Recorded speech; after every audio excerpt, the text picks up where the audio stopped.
Well, hello and welcome to Worship 314, performance for modern worship music. My name is Matt Beisel, and I'm just excited to be here with you. We are going to have a great semester. I am serving on staff at Church of the Resurrection, and I have been serving there as a pastor since 2017, and I've been on staff at Resurrection since about 2011. So I've been around Resurrection for a while, and in that time, I've served in a few different positions, all in either the realm of discipleship or in the realm of worship. But I got to tell you, one of my greatest passions is leading worship, especially, I love all the elements of worship, but one of my favorites is music, leading folks in worship in music. And we're going to get to talk a lot about that this semester. But to get started, this is syllabus week. And so I thought we would start by just spending some time reviewing the syllabus and giving a little bit of a heads up on where we're going and what we're doing. This semester, you'll get to spend some time not only with me, but also with Justin Huey. Justin Huey is another one of our worship leaders at Church of the Resurrection. And between the two of us, we are going to kind of split up some of the teaching and some of the lecturing and some of the conversations. And so you'll get me one week and get Justin another week, and maybe both of us, and we'll both all be together on reading week. But that's kind of the faces you'll see in this class, myself and Justin. This semester, this is our second year of teaching this cohort. We launched it last year and just had a fantastic time. And we really enjoyed ourselves and had a great time with the cohort last year, and looking forward to spending time with you all this semester. But let's kind of dive into the syllabus a little bit and take a look at what we're going to be up to this semester. But before we do that, like why this course? Why this cohort? What are some of the things we'll be doing here? Why modern worship music performance? So this semester we're going to be doing several things as we begin to unpack that. One of the first things we're going to do is begin to trace our own unique music and spiritual song lines. We're going to take an examination of our own spiritual and musical journeys, the traditions that we grew up in, the styles of worship music that inform who we are. And we want to examine this. We want to begin to unpack this because all of this is inside of us. This affects, we bring these things to the table. We bring these things to worship with us, whether we know them consciously or not. We are bringing our past with us up onto that stage and in worship. And as we put together worship sets and music, so the things that we grew up, the styles that we inherit, are part of us. And so we're going to examine those. Examine some of the richness of that heritage, but also examine maybe some of the spaces and places where we need to grow and expand and look outside of our traditions, our traditions that we grew up in. Excuse me. And in doing that, we're also going to examine other traditions of worship and of music and the rich heritage we have there. One of the things that we're going to do is we're going to explore performance within the context of worship. And performance is kind of an odd word. You know, a lot of times when we think about worship, we want to think about authenticity. And performance doesn't seem to kind of match authenticity, right? But what I'm going to say is performance is really, really important. The way that we conduct ourselves in front of people, the way that we conduct ourselves on that stage when leading people in worship really matters. And if we don't take the time to do the things that we need to do to prepare ourselves for that moment and on the stage and that moment in worship, if we don't take the time to be reflective and understand what we're doing theologically up there, if we don't take the time to take care of our own spiritual needs, we will not be an effective leader on the stage. And leadership is so important in leading worship. You are leading the way in inviting others in to experience God each weekend. And so there's a lot that goes into that. And we're going to begin to unpack all of those things. Everything from making sure that you've got songs memorized so that you're freed up to be able to worship in front of folks. So making sure that you've thought through your verbal transitions. Are they theologically sound? Are they something that's going to actually add something to the worship experience? Or are you just filling space?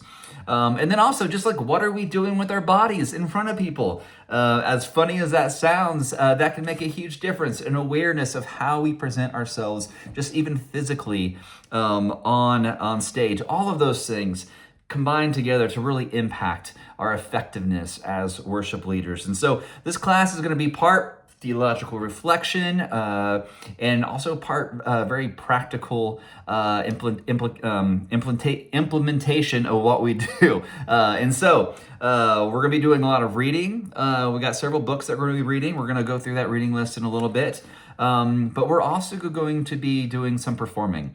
And we're going to be submitting some of those performances, and we're going to be critiquing each other, and we're going to be learning a lot about ourselves and all the weird, funny quirks and things that we do on stage.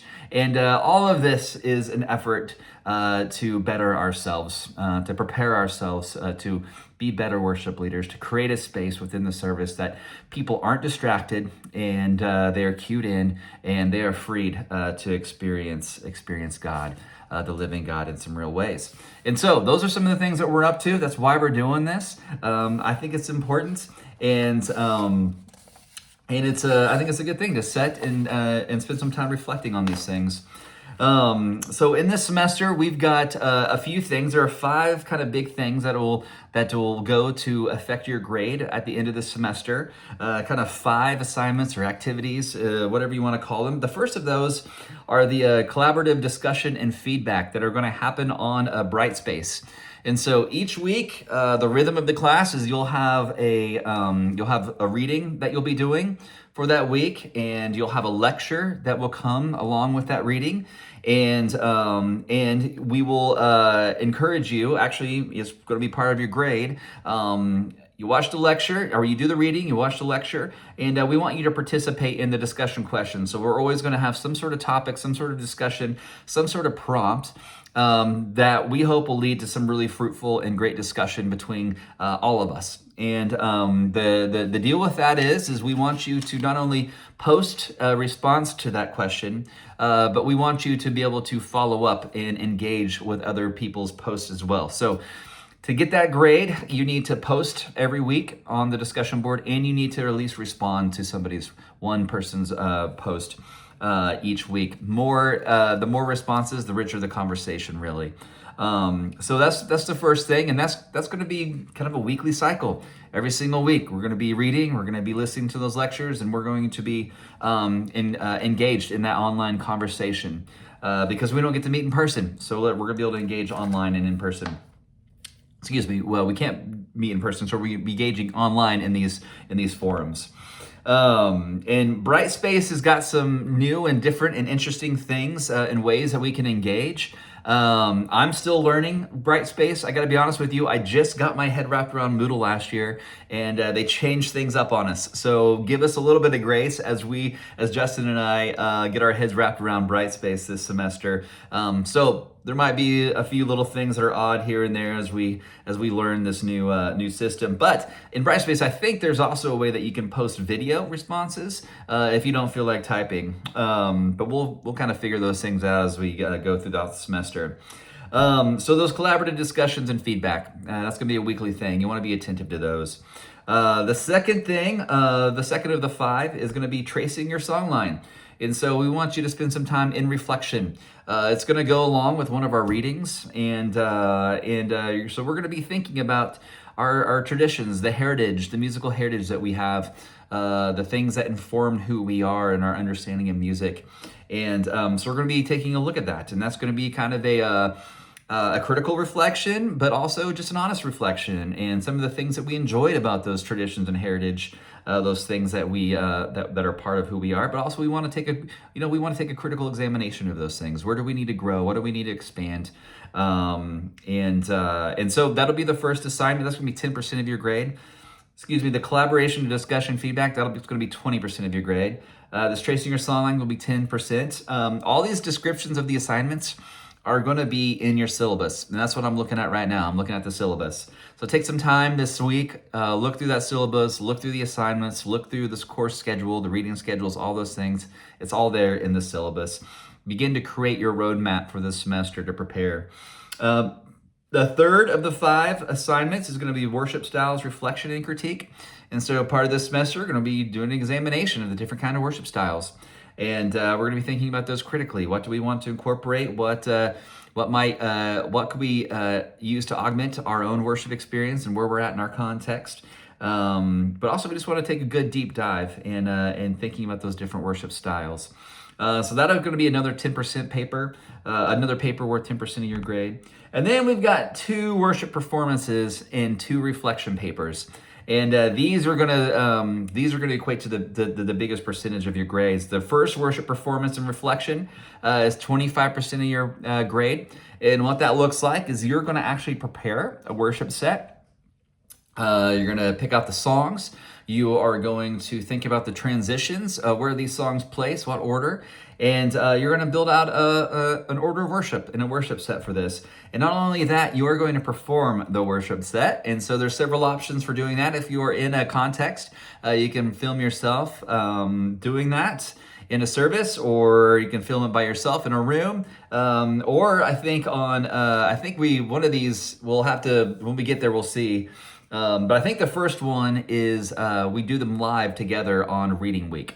And so we will perform worship for each other live on Reading Week. The second one we will film and you will turn that in as a video. So the first performance will be due right around Reading Week. We're going to perform those in Reading Week, and then you're going to have a reflection paper on that experience. You're going to take the feedback of everyone who was watching you perform worship, and you'll incorporate that into your reflection paper. And what we really want you to do is just reflect on the experience, reflect on the process, but also give us some insight into what you were thinking. Why did you pick that song first? Why did you pick that song last? What were you thinking with your verbal transitions? Why did you pick these songs? Was there a specific piece of scripture you were anchoring everything to? So that's going to be the worship performance 1 that we'll do live in person on Reading Week. And then the final worship performance reflection paper, that's worth 35% of your grade. That's the one that'll be you'll video yourself leading worship, and you will turn that paper in. We've had people do that in several different ways. We've had people do kind of a mock worship service and film themselves with nobody else in the room. We've had people turn it in as part of an actual worship service. So a couple ways to be thinking about that. And there's also an important reflection paper that goes along with that too. And that last reflection paper will kind of be a summative paper reflecting what we really want you to do is begin to draw from the entire semester, from the readings and everything you've done this whole semester. What have you taken from this course and put into that final performance? And what have you learned, and all those things that went into, all the things you've learned, how did you incorporate those into your final worship performance? And so those are the 5 kind of big things. You got the weekly discussion boards we're going to be attentive to. We got a tracing your songline paper. We've got a worship styles reflection and critique paper. And then we have the 2 worship performances that we'll be doing. So those are the assignments. Those are the things that are going to be coming up. We've got 4 books that are part of this course, part of the reading. And the way that we've set this course up is for the reading schedule, you're going to have to follow the syllabus pretty closely here. We're not just reading through one book and just talking about that book and then reading through another book. Instead, we've pulled themes out from each one of these books. And so you'll be doing a little bit of reading from each one of the books each week.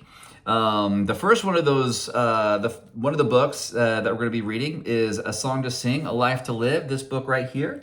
And this book is kind of a conversation back and forth between Don Saliers, which is just a worship, kind of a theological worship legend, and then Emily Saliers, his daughter, which you may recognize, one of the 2 members, leading members of the Indigo Girls. This is just a lovely book, and what they do is they do a lot of reflecting on their songlines, on their lineage, the things that informed them, the traditions that informed who they are and the way that they do music and how they think about it. And so this will be one of the readings that we're going to be engaging in. One of the other books is called The Worship Pastor by Zach Hicks, and I got to tell you, I actually absolutely love this book. I help mentor several of the worship leaders at Resurrection, and those guys that I mentor, those individuals that I'm mentoring, we read through this book, and it is very practical, and there's some great things here, and this is called, I love how he calls this the worship pastor. So you can tell he's gonna be challenging us to think about our role as worship leaders a little bit differently, perhaps, than we've thought about them before. Very pastoral. So we're gonna be diving into that book. It's a great book, a great read. One of the other books that we're gonna be reading is called Flow with Lester Ruth, and this is another great book talking about the flow of worship. Obviously, I mean, it's in the title, but examining some ancient ways of worship and how we can pull those into our modern context to create a worship service that feels cohesive, that feels like it's flowing with the movements of the Spirit. And so we're gonna be digging into this work as well. And then finally, there's one other book, and this book is different than the others. These three are definitely theological reflections on worship and all the things that go into worship. But this last one, the Mastering the Art of Performance, this is a little bit different. This is a little more practical in its aim and in its goals. But I will tell you, there are going to be maybe parts of this that feel maybe a little drier than others. But I'm really going to encourage you to spend some time with this book. Because there are some great practical skills in here that are just going to make you a better performer. And when you're a better performer, you're going to be a better worship leader. And this guy really talks about some of the things that go into preparing yourself for a performance. And it's very practical. And it's actually got some great insights in here and some great practices for you to incorporate. So this is going to be the other piece that we'll be reading throughout the semester.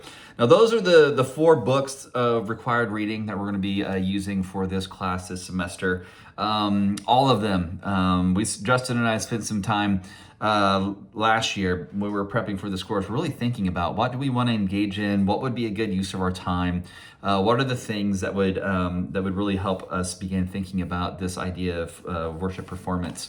And we've landed on these books, and I really appreciate all of these books, and so I hope and I think you will too. Finally, on the very kind of towards the end of your syllabus is the weekly course schedule, and I want you to make sure to take a look at this. This is where you'll find the reading schedule for our course and our time together. You'll also begin to see that our course is kind of split up into some different parts. The first part, what we're going to be doing is kind of examining our roots, tracing those song lines, examining our heritage, worship heritage. And so we're going to spend the first several weeks, first 3 weeks talking about our roots, our musical roots, our worship, our theological roots. The second the second block in this course, the second focus is going to be on styles of worship.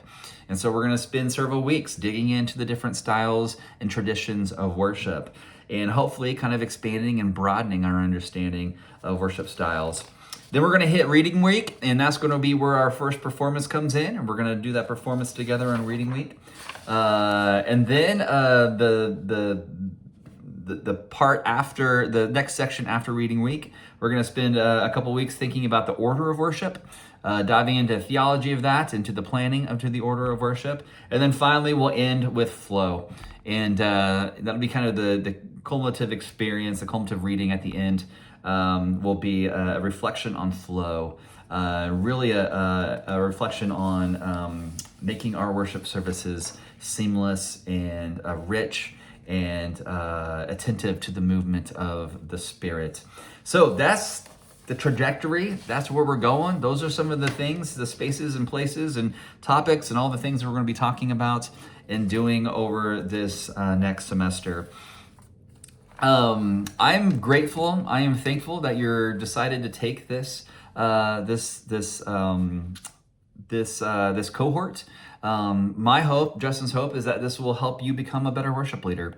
But to do that, you got to take this seriously too. Leading worship is more, I think, than just singing some songs.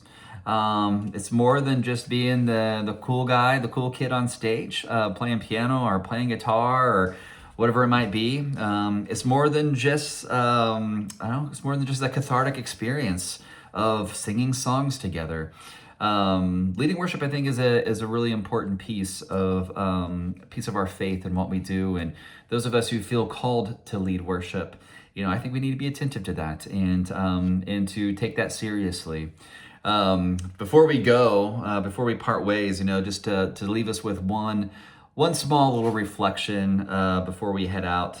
But I'm going to pull from one of my, I don't know, there's a lot of great little stories in the Old Testament, but one of my favorite little stories in the Old Testament comes from Second Chronicles, and in the 20th chapters of Second Chronicles, you probably recognize this story. You probably remember this story. Jehoshaphat, King Jehoshaphat at the time, and at the time, Jerusalem was coming under some pressure. It seems like in the Old Testament, Israel was always coming under some pressure.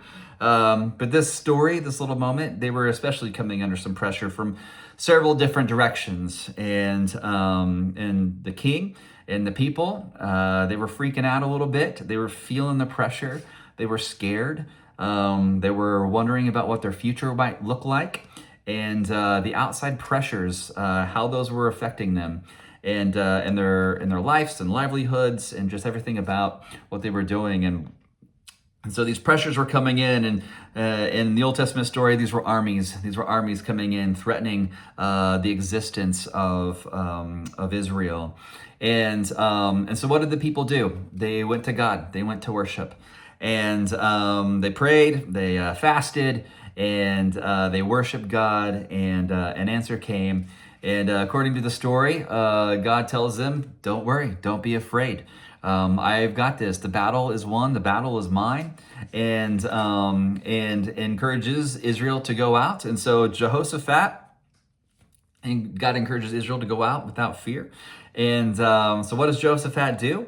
Instead of putting his best and most well-trained soldiers on the front line, instead of sending his artillery out first, instead of doing I don't know, I'll just stop there. But what he does, instead of sending his best soldiers out front, what he does is he actually sends his worship leaders out front. He sends those who can sing, those who can play instruments, and he sends them out front singing, basically, "Great are you, Lord. Your love endures forever." And this is the song they're singing as they are approaching these pressures that are pulling in on them, these pressures that are jeopardizing their very existence. And it's the worship leaders that lead that charge. Now, can you imagine being a worship leader and being out in front of the army, and your only weapon is a song or an instrument? I'm a bit of a pacifist. I don't like drawing too close parallels to war and battle, and those are serious and ugly things. But one of the things I like to think about when I think about this story is the importance of the role of the worship leader in this story. Right here, you have an entire nation anxious and afraid and under threat, and you've got all these pressures coming in on them. And what are they looking for? They're looking for God. They're looking for an answer. They're looking for deliverance. They're looking for God to work big and move in their lives. And what is their response to that? Well, I think their response is just kind of a wonderful thing. They fast and they pray, and then they worship. And so this is, as you think about your worship context, and as you think about your role as a worship leader, every week when we come to worship, when we invite folks into the doors of our church, folks are experiencing all kinds of different pressures in life. Yeah, they might not be armies invading them, but they may as well be armies invading them sometimes. Sometimes it feels like that. Sometimes it's a health diagnosis that they're acutely feeling. Sometimes it's pressure from their job. Sometimes there's things going on in their family, and all of these pressures are weighing in on people, and they're coming into worship with these things, and they're looking to meet God. They're looking for redemption. They're looking for deliverance from these things. And we as worship leaders, those of us leading in worship, have such a critical role in reminding people that God is greater than all things, right? God is God, and just like God reminded those Israelites that this is God's battle, we are there to remind that this is God's. God's got this. God is bigger than. And the other thing is we remind ourselves that God's love endures forever. And we create a space and we remind people of God's love, God's grace, God's mercy, and that the pressures of life that these folks are facing, that we're facing on a weekly basis, that there is no depth that Christ will not go to meet us in those places and spaces. and God does not abandon us. And the role that we play as worship leaders to create that space for people is just incredibly important. People are looking to their faith. People are looking to God when the pressures of life are crushing in on them. And it is us who get to help lead them to a space, to God, where they can find God's love, they can find God's grace, they can find God's mercy, and they can find God's deliverance from these pressures that come in. So just spend some time reflecting on that, reflecting on the importance of what God has called you to, leading people into a space where they experience a living, freeing God. So anyways, looking forward to spending more time with you this semester. Really looking forward to talking all things worship. I love nerding out about this stuff. We're going to have a great time. Spend some time looking through that syllabus. Get your calendar scheduled out. Create some rhythms, create some routines. I feel like those are always helpful for me. So, try to figure that out for your week.